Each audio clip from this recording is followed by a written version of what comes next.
ലണ്ടനിലെ കെന്റ് അയ്യപ്പ ക്ഷേത്രത്തിൽ കർക്കടക വാവ് ബലി ചടങ്ങുകൾ ഭക്തിസാന്ദ്രമായി നടന്നു. കർക്കടക വാവ് ദിനമായ ഓഗസ്റ്റ് 12 ബുധനാഴ്ച രാവിലെ 11:30 വാവ് ബലി കർമ്മങ്ങൾ ആരംഭിച്ചത്. പിതൃക്കളുടെ സ്മരണ ഉണർത്തിയ ഭക്തി നിർഭരമായ അന്തരീക്ഷത്തിൽ നൂറുകണക്കിന് ഭക്തർ കെന്റിലെ റോച്ചസ്റ്റർ മെഡ്വേ നദീതീരത്തെത്തി ശരീരവും മനസ്സും ശുദ്ധമാക്കി പിതൃക്കൾക്കും ഗുരുക്കന്മാർക്കുമായി ബലിയർപ്പിച്ചു.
वर्षऋतौ श्रावणमासे कृष्णपक्षे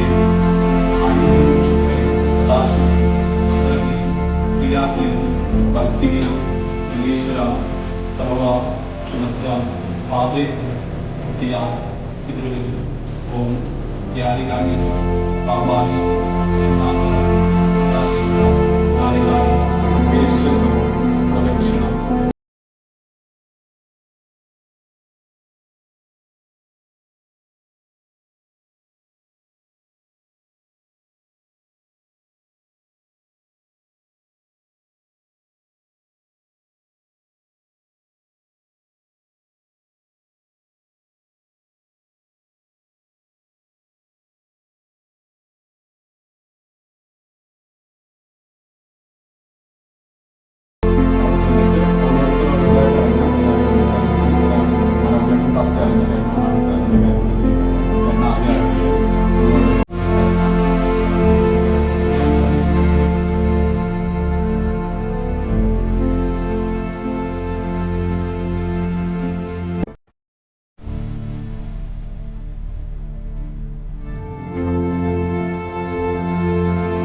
ബലിതർപ്പണത്തിനായി കെന്റ് അയ്യപ്പ ക്ഷേത്രം ഭാരവാഹികൾ പ്രത്യേകം സജ്ജമാക്കിയ നദീതീരത്ത് നിരനിരയായിട്ടാണ് 3:30 മണിവരെ ഭക്തർ പിതൃമോക്ഷ പ്രാപ്തിക്കായി നദിയിൽ ആത്മസമർപ്പണത്തോടെ കർമ്മം നടത്തിയത്. സംഘാടകർ കൃത്യതയോടെ നടത്തിയ മുന്നൊരുക്കത്തിലൂടെ ഭക്തർക്ക് വിപുലമായ സൗകര്യങ്ങൾ ഏർപ്പെടുത്തിയിരുന്നതുകൊണ്ട് എല്ലാം വളരെ സുഗമമായി നടന്നു. രാവിലെ മുതൽ നദീതീരത്ത് നടന്ന ചടങ്ങിന് ശ്രീ അഭിജിത്ത് മുഖ്യ കാർമ്മികത്വം വഹിച്ചു. തിലഹവനം വടക്കേ വെളിയില്ലം ശ്രീ വിഷ്ണു രവിയുടെ കാർമ്മികത്വത്തിലും സുഹൃത ഹോമവും പിതൃസായുജ്യ പൂജയും താഴൂർമന ശ്രീ ഹരിനാരായണന്റെ കാർമ്മികത്വത്തിലും നടന്നു. വെളിയോട്ടില്ലം പരമേശ്വരനും അദ്രിത് വാസുദേവും സഹകാർമ്മികത്വം വഹിച്ചു. News desk Kerala today.